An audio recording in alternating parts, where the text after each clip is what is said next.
Hello, this is Mayor Mike, and I'm at 740 Main Street, East Hartford, Town Hall, and it must be Wednesday, and these are Ask the Mayor, and I'm providing you the answers today to two questions.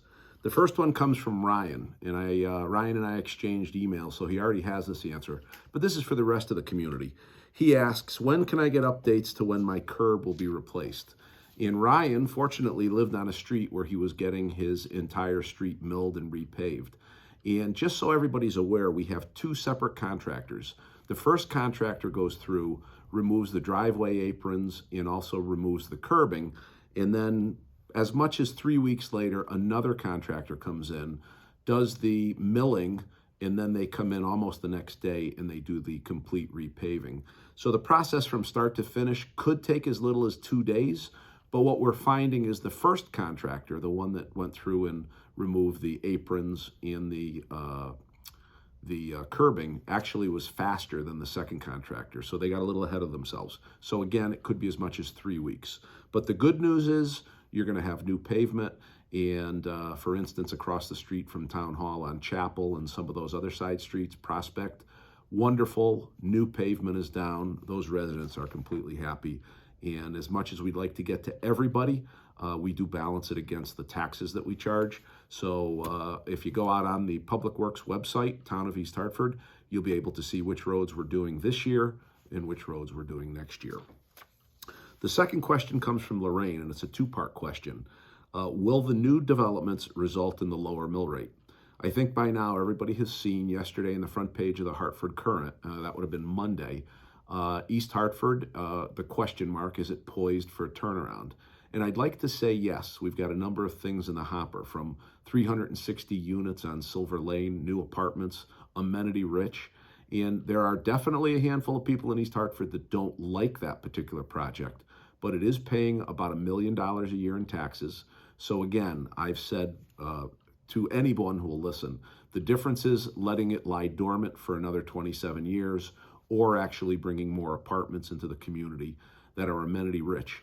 And the secret to the apartments is more disposable income will come into the community. And let me go through what I call my Starbucks example again. Where does Starbucks want to land? They want to land, their business model says they want to be in any community where they can sell the most amount of coffee.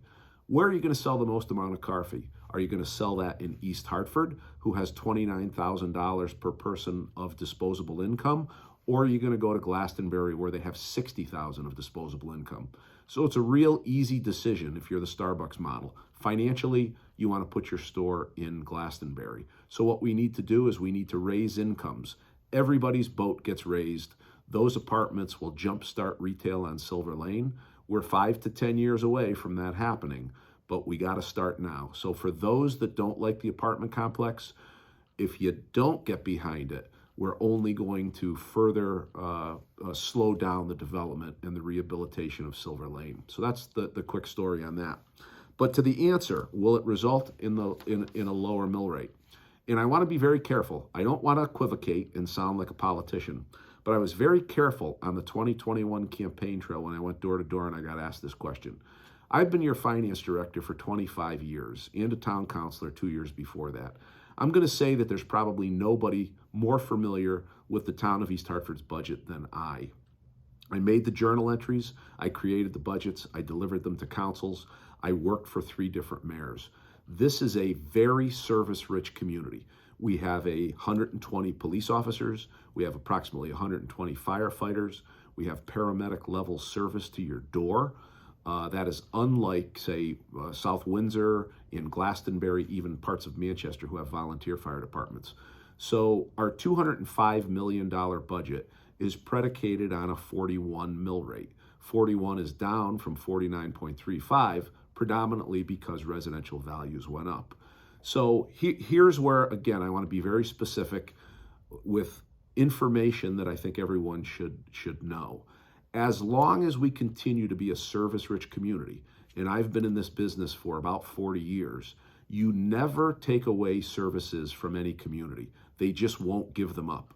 So our curbside trash collection, our bulky waste trash collection, our paramedic level service, our $900 tax credit for seniors who are living on a fixed income of, if they're married, something like under $64,100, and if they're single, something like $53,100. Those are $15,000 over the state income limits. They will receive $900 of tax relief. My point is, all of these services cost money. That's what's embedded in your $205 million budget.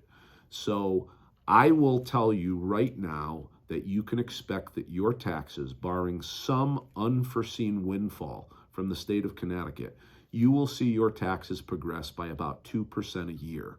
That's about 1 mil. So next year, the 41 mil rate will probably be about 42. In the year after, it will be 43. In the year after, it will probably be about 44. And people who are out there listening to that are probably screaming, Mike, do something to control costs. Here's what I'm saying. The same pressures that are put on every family. You want your wages to go up? Our police officers, our firefighters, our town hall workers, our public works operators who plow your snow and fix your roads all require 2 or 2.5% annual wage increases. We pay higher costs for gas just like you do. So we're not paying $2 for gas anymore. We're paying $3 and sometimes $4 for gas. Electricity is more expensive. And the things that we do in terms of hiring contractors because of the supply chain issues will cost us more money. So what I'm trying to explain to you is, again, unless there's an extraordinary windfall from the state, plan on 2% a year tax increases in the community of East Hartford. That's no different than any other community. We will continue to be a service-rich community. We will continue to enjoy our higher values on our houses. We will continue to be a place where our businesses now are more competitive than they were just a few months ago. But at the end of the day, plan accordingly. In order to deliver that level of services, there is a commensurate increase in annual taxes. On a $205 million budget, if we only raise it 2% a year, which I think anybody would agree that by today's inflation standards would be an extremely modest amount, you need $4 million of additional tax revenue. So to the extent that the new developments will be providing tax revenue, it will hold down the 2%, but by no means will it erase it. So again, I don't want to equivocate. I want to be perfectly transparent and honest with you. Hopefully, that's the explanation you hear and you understand. But on social media, I hear quite a bit about reduce our taxes, reduce our taxes. Can't do it without a corresponding material adjustment and reduction in services. So that's the quick story. 2 fallacies that I want to also address as long as I'm talking about taxes is the first one, the American Rescue Plan Act money. East Hartford received about $24 million on the town side. Board of Education received about $24 million. Excuse me. That money cannot be used for tax relief. We have a particular citizen jumping on social media and saying that money should be used for tax relief. Legally, it cannot be used for tax relief. So to say it again, American Rescue Plan Act money cannot be used for tax relief purposes. Excuse me again. The second thing is the American Rescue Plan Act money cannot be used for paving roads. I was at the senior center, met a lovely couple from Naubach Avenue, and the husband said, wish you used that for road relief. And I said, as much as I would have liked to, that would have also been illegal and against the Plan Act rules that the Treasury Department makes us administer. We're not West Haven. If you're familiar with that, they improperly used about $900,000 of American Rescue Plan Act money for crazy things. So all as I'm saying is we're not West Haven. We're using it appropriately, and we can neither use it for tax relief or road repair. It is Wednesday afternoon. This is Mike from the town of East Hartford. Happy to answer your questions. This is Ask the Mayor. See you next week.